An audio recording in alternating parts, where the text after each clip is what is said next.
Ibnu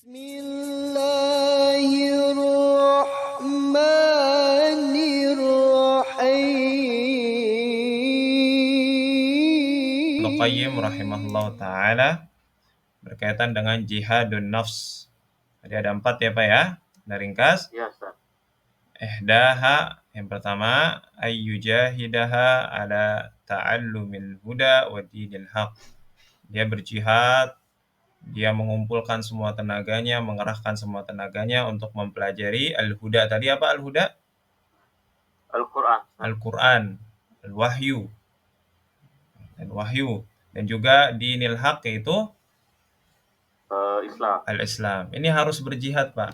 Ini menandakan bahwasannya di dalam menuntut ilmu itu harus ada tenaga, waktu, dan juga mungkin harta yang harus dikerahkan, Pak. Dan tidak bisa seorang itu menuntut ilmu dan dia konsisten dalam menuntut ilmu kecuali dengan dia berjihad. Lawannya ada dha'ful himmah, Pak. Dha'f. Dia keinginannya lemah, Pak.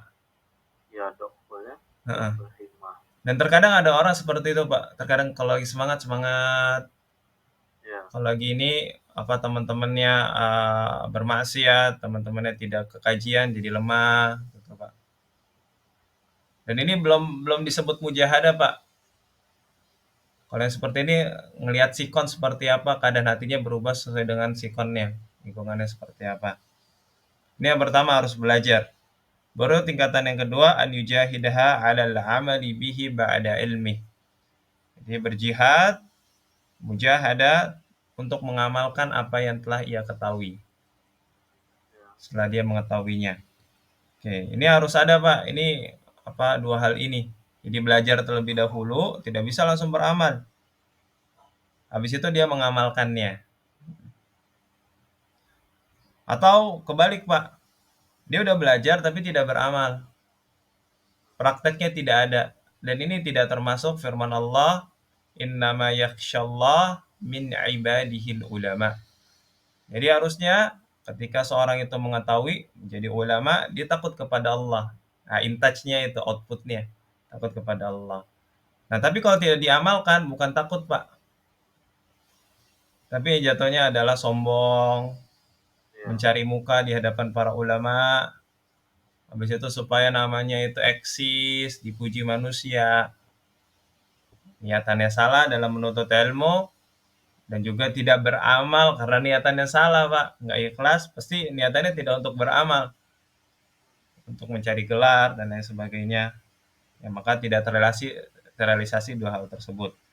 Oke, yang ketiga, setelah dua hal tersebut, an yujahidaha ala da'wati ilai wa ta'limihi man la ya'lamu. Dia bermujahadah untuk berdakwah, Pak, edukasi. Dia kesebarkan kepada orang lain. Dan ini menandakan juga, Pak, bahwasannya belajar dan juga beramal itu harus dua hal yang harus ada terlebih dahulu. Jadi tidak langsung berdakwah, Pak. Baru sedikit belajar, dakwah, macam-macam, Pak.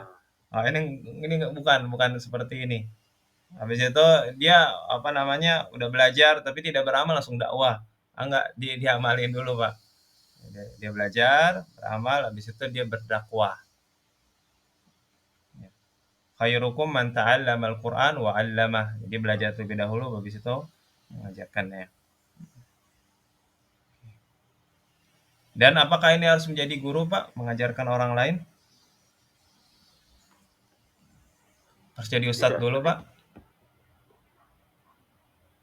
Bukan harus guru juga, Ustaz ya? Bukan harus guru, Pak. Bahkan kepada anak dan istri kita bisa, atau kepada teman-teman kita juga bisa, Pak. Kalau ustadz mungkin di masjid, Pak. Tapi kalau person ini yang mendengarkan ilmu itu bisa di lingkungannya.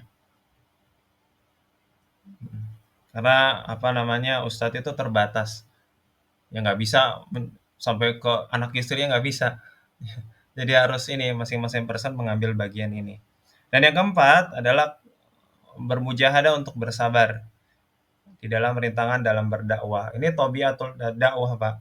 Jadi tabiat dari dakwah itu pasti ada masyaqqah, pasti ada rintangan-rintangan, dan rintangan ini berbeda-beda. Masing-masing pendakwah itu tingkatannya berbeda-beda. Maka harus bersabar, dan juga gangguan. Selain dari masyaqqah yang emang harus ada, Pak, gangguan juga pasti ada dari manusia yang lainnya. Dan ketika telah menyempurnakan 4 hal ini, Pak, subhanallah, Pak, jadi rabbaniyin, Pak, shara minar rabbaniyin. Soro. Mhm. Soro. Jadi ini sebenarnya dalam menuntut ilmu harus ada ini, Pak. Belajar bersungguh-sungguh, beramal juga bersungguh-sungguh, habis itu menyebarkan ilmu bersungguh-sungguh, dan juga bersabar dalam masyaqqah dakwah.